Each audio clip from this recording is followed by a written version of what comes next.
الحمدللہ رب العالمین والصلاة والسلام علی سید الانبیاء والمرسلین اما بعد فاعوذ باللہ من الشیطان الرجیم بسم اللہ الرحمن الرحیم۔ کیا ایک مسلمان سنت کو اخذ کرنے کے لیے کتاب اللہ کے بعد حدیث کی کتابوں میں سے کسی ایک مخصوص حدیث کی کتاب کا پابند ہے کہ سنت کو اس حدیث کی کتاب سے ہی لینا ہے اور اسی کتاب سے اخذ کرنا ہے، اور مسلمان پابند ہے اس حدیث کی کتاب سے حدیث لینے کا؟ کتاب و سنت کے اندر اس طرح کی کوئی کنڈیشن اور قید موجود نہیں ہے۔ جس طرح کہ مرزا جیلمی اور مرزا جیلمی کے فالورز یہ دن رات الاپتے ہیں کہ آپ کی حنفیوں کی نماز کا طریقہ بخاری مسلم سے ثابت نہیں ہے، آپ بخاری مسلم کے مطابق نماز نہیں پڑھتے،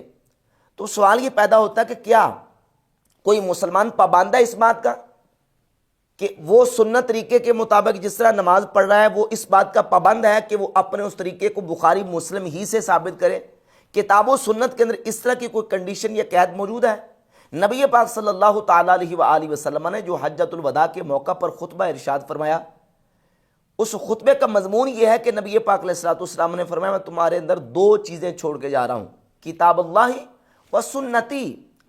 اللہ کی کتاب اور اپنی سنت۔ کسی حدیث کے اندر یہ موجود نہیں ہے کہ نبی صلی اللہ علیہ وآلہ وسلم نے یہ فرمایا ہو کہ میں کتاب اللہ اور بخاری مسلم چھوڑ کے جا رہا ہوں۔ جب حدیث کے اندر یہ بات نہیں ہے اور ہمیں سنت نے اس بات کا پابند نہیں کیا کہ تم نے فلاں مخصوص کتاب سے حدیث کو لینا ہے اور فلاں کتاب سے باہر حدیث کو نہیں لینا، تو کوئی دوسرا کون ہوتا ہے کسی کو پابند کرنے والا؟ یہ ایک وسوسہ ہے مرزا جیلمی اور مرزا جیلمی کے فالورز کی طرف سے لوگوں کے ذہنوں میں ڈالا جاتا ہے کہ آپ کی تو طریقہ نماز بخاری مسلم سے ثابت نہیں، آپ کی تو نماز کا طریقہ رفع الیدین والا جو ہے وہ بخاری مسلم سے ثابت نہیں ہے۔ تو ہم بخاری مسلم کے سنت کو اخذ کرنے میں پابند نہیں کہ ہم نے بخاری مسلم ہی سے لینا ہے، ہم نے نبی پاک علیہ الصلوۃ والسلام کی سنت سے طریقہ اخذ کرنا ہے، اور سنت کسی ایک کتاب کے اندر محدود و محصور نہیں۔ رسول اللہ صلی اللہ علیہ وآلہ وسلم نے اپنی امت کے لیے کتاب اللہ اور اپنی سنت کو چھوڑا ہے۔ امام بخاری مسلم کے پیدا ہونے سے پہلے بھی محدثین نے کتابیں لکھی، امام بخاری مسلم ابھی دنیا میں آئے بھی نہیں تھے کہ آئمہ محدثین اور فقہاء نے باقاعدہ احادیث کو اخذ کیا، لیا، روایت کیا، ان سے استدلال کیا اور باقاعدہ فقہی انہوں نے مسائل بیان کیے۔ بالخصوص امام اعظم ابو حنیفہ رحمۃ اللہ علیہ جو کہ 150 ہجری میں ان کا وصال ہوا، امام مالک بن انس رحمہ اللہ 179 میں ان کا وصال ہوا، امام مالک رحمۃ اللہ علیہ، امام ابو حنیفہ رحمۃ اللہ تعالی علیہ، دونوں ائمہ امام بخاری مسلم کے پیدا ہونے سے پہلے دنیا سے رخصت ہو گئے۔ احادیث کی بنیاد پہ انہیں، اور ان احادیث کی بنیاد پہ کہ جو احادیث امام بخاری مسلم کے اساتذہ نے ان کو روایت کیا، مثلا رفع الیدین کا مسئلہ ہے تو وہ اس پر میں احادیث پیش کروں گا۔ سب سے پہلے اس وسوسے کا جواب دینا ضروری ہے کہ کہتے ہیں بخاری مسلم بخاری مسلم بخاری مسلم سے باہر نہیں،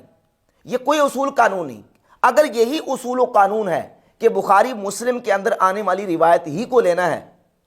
اور اس کے باہر والی حدیث کو نہیں لینا، تو کیا اس اصول کے مطابق کیا یہ خود پورا اترتے ہیں؟ کیا یہ اصول محدثین کا بیان کردہ، فقہا کا بیان کردہ ہے؟ نہیں۔ مثال کے طور پہ دیکھیے، صحیح بخاری کے اندر امام بخاری رحمۃ اللہ علیہ نے، یہ مثال میں اس لیے پیش کرنے کو تاکہ مثال بیان کرنے کا مقصد ہوتا ہے سمجھانا، تاکہ سمجھ آ جائے بات کی کہ ہاں یہ واقعہ جو ہے یہ قانون اپنی طرف سے گڑا ہوا ہے۔ مثلا صحیح بخاری کے اندر 224، 225 اور 226 نمبر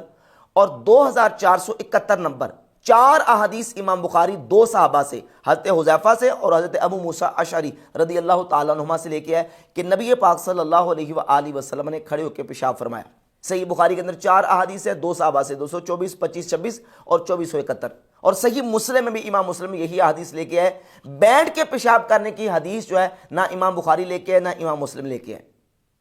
تو کیا اسی کو سنت قرار دیا جائے؟ ہاں، چونکہ مرزا نے یہ اصول گڑا ہوا ہے اور اپنی طرف سے بناوٹی اصول ہے، اس کے مطابق مرزا نے ان احادیث کے مطابق یہ کہا کہ ہاں کھڑے ہو کے پیشاب کرنا سنت ہے۔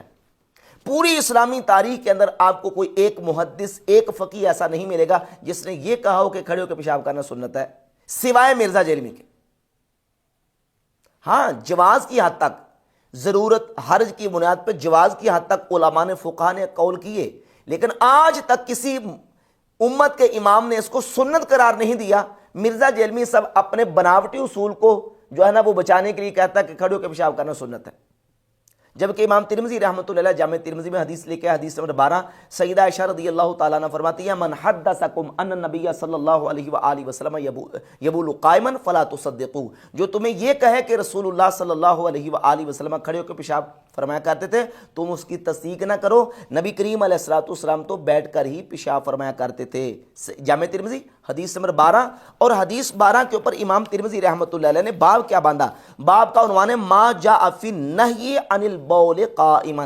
کھڑے ہو کے پیشاب کرنے کی ممانعت کا بیان۔ یہ امام ترمذی لے کے آ رہے ہیں ممانعت کا بیان، بلکہ انہی احادیث کی بنیاد کے اوپر محدثین نے بخاری مسلم کی ان احادیث کو منسوخ قرار دیا ہے جن میں کھڑے ہو کے پیشاب کرنے کا بیان ہے۔ یہ محدث ابو عوانہ کی کتاب ہے مسند ابی عوانہ المتوفہ 316 ہجری، اپنی کتاب کی پہلی جلد کے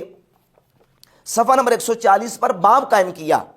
باب ایثار ترک البول قائما والدلیل علی انہ منسوخ من فعل نبی صلی اللہ علیہ وآلہ وسلم۔ باب اس بات کا بیان کہ کھڑے ہو کے پیشاب کرنے کے ترک کا بیان اور کھڑے ہو کے پیشاب کرنے کے منسوخ ہونے کا بیان نبی کریم صلی اللہ علیہ وآلہ وسلم کے فعل کی وجہ سے، اور وہ فعل نبی پاک صلی اللہ علیہ وسلم کا کیا ہے؟ سیدہ عائشہ رضی اللہ تعالیٰ عنہ نے بیان کیا جامع ترمذی حدیث نمبر 12، جو تمہیں یہ کہے کہ نبی علیہ الصلوۃ والسلام کھڑے ہو کے پیشاب فرماتے تھے اس کی تصدیق نہ کرو، نبی پاک صلی اللہ علیہ وآلہ وسلم تو بیٹھ کے ہی پیشاب فرمایا کرتے تھے۔ اس بنیاد پہ امام ابو عوانہ المتوفہ 316 ہجری وہ فرماتے ہیں کہ پہلے والی جو احادیث ہیں وہ منسوخ ہے اور ناسخ ہی ہے۔ اب صحیح بخاری مسلم کی ان احادیث کے مطابق سنت قرار نہیں دیا جائے گا، بلکہ سنت یہ ہوگی کہ نبی علیہ الصلوۃ والسلام بیٹھ کے پیشاب فرماتے تھے۔ اب مسئلہ رفع الیدین کی حیثیت دیکھ لیں، جب ہم اس مسئلے کے متعلق احادیث کو دیکھتے ہیں تو وہ محدثین جو امام بخاری مسلم سے پہلے کے امام بخاری مسلم کے اساتذہ ہیں، انہوں نے سیدنا عبداللہ ابن مسعود رضی اللہ تعالیٰ عنہ کی حدیث کو اپنی کتابوں کے اندر روایت کیا۔ یہ دیکھیے مسند احمد ابن حنبل، امام احمد ابن حنبل پہلی جلد میں حدیث لے کے سیدنا عبداللہ ابن مسعود رضی اللہ تعالیٰ عنہ سے 3672 نمبر حدیث، اور امام ابو بکر ابن ابی شیبہ اپنی کتاب المصنف میں امام بخاری سے اور امام مسلم سے پہلے کے امام ہیں، بلکہ بخاری مسلم کے استاد ہیں، المصنف میں سیدنا عبداللہ ابن مسعود رضی اللہ عنہ سے حدیث لے کے ہے کہ نبی پاک صلی اللہ علیہ وآلہ وسلم کے صحابی عبداللہ بن مسعود فرماتے ہیں کیا میں تمہیں نبی پاک علیہ الصلوۃ والسلام کی نماز پڑھ کے دکھاؤں؟ فصلی فلم یرفع یدیہ الا فی اول مرۃ، تو آپ نے نماز پڑھ کے دکھائی سوائے نماز کے شروع میں، باقی مقام پہ رفع الیدین نہیں کیا۔ امام ترمذی رحمۃ اللہ علیہ جامع ترمذی میں 257 نمبر حدیث لے کے آئے، اور یہی حدیث عبداللہ بن مسعود کی حدیث بیان کی کہ وہ فرماتے کیا میں تمہیں رسول اللہ صلی اللہ علیہ وسلم کی نماز پڑھ کے دکھاؤں؟ تو آپ نے نماز پڑھ کے دکھائی، نماز کے شروع کے علاوہ باقی مقام پہ رفع الیدین نہیں کیا۔ اور امام ترمذی نے اس حدیث کو بیان کر کے نیچے لکھا کہ حدیث ابن مسعود حسن ہے، وبہ یقول غیر واحد من اہل العلم من اصحاب نبی صلی اللہ علیہ وآلہ وسلم، نبی پاک علیہ الصلوۃ والسلام کے اہل علم صحابہ اور اہل علم تابعین کا یہی عمل ہے کہ وہ نماز کے شروع کے علاوہ باقی مقام پہ رفع الیدین نہیں کرتے۔ اور وہ اہل علم صحابہ کون ہیں اور وہ اہل علم تابعین کون ہیں؟ المصنف ابن ابی شیبہ میں امام ابو بکر ابن ابی شیبہ اپنی سند کے ساتھ سیدنا عمر فاروق رضی اللہ تعالیٰ عنہ کے حوالے سے 2469 نمبر اصل لے کے، اسود تابعی کہتے ہیں میں نے حضرت عمر رضی اللہ تعالیٰ عنہ کے پیچھے نماز پڑھی، وہ نماز کے شروع کے علاوہ باقی مقام پہ رفع الیدین نہیں کرتے تھے۔ یہ ہے اہل علم صحابہ۔ اور قلیب تابعی کہتے ہیں 2457 نمبر حدیث ہے، قلیب تابعی کہتے ہیں ان علی کان یرفع یدیہ اذا افتتح الصلاۃ ثم لا یعود،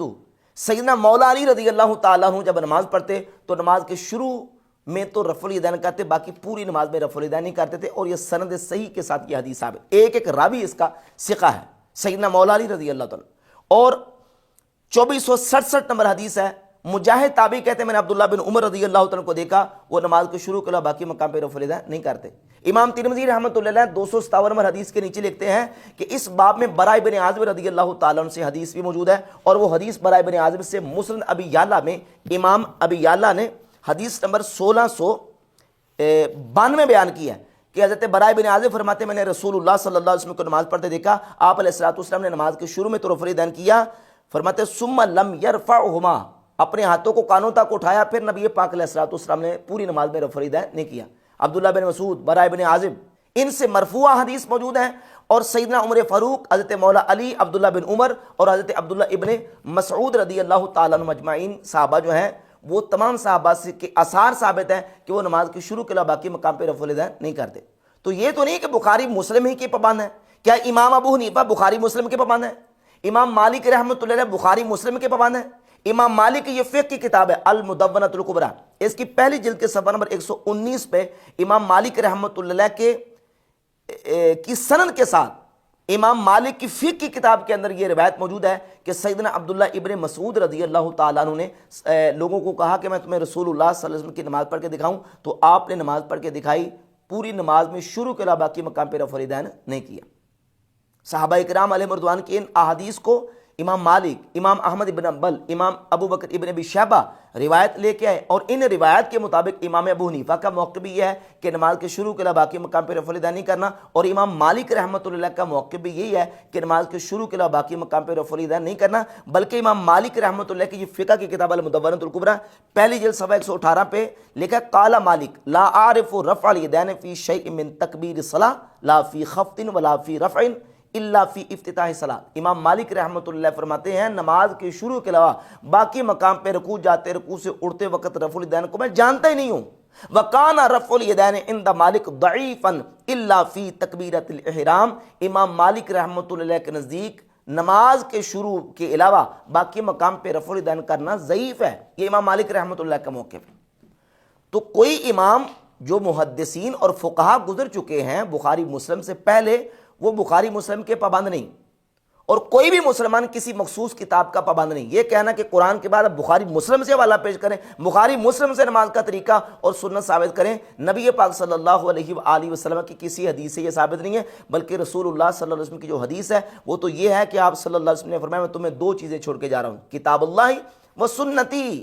اللہ کی کتاب اور میری سنت۔ یہ نہیں فرمایا کہ میں بخاری مسلم چھوڑ کے جا رہا ہوں اور تم نے بخاری مسلم کے مطابق ہی چلنا ہے، یہ کوئی ایسی حدیث نہیں ہے۔ ہاں حدیث کو اخذ کرنے کے لیے ہم بخاری مسلم سے بھی لیں گے، ترمذی، ابو داؤد، ابن ماجہ، نسائی، مسند احمد ابن حنبل، مصنف ابن ابی شیبہ، سنن کبریٰ بیہقی، حدیث کی جتنی کتابیں ہیں ان سے احادیث کو لیں گے۔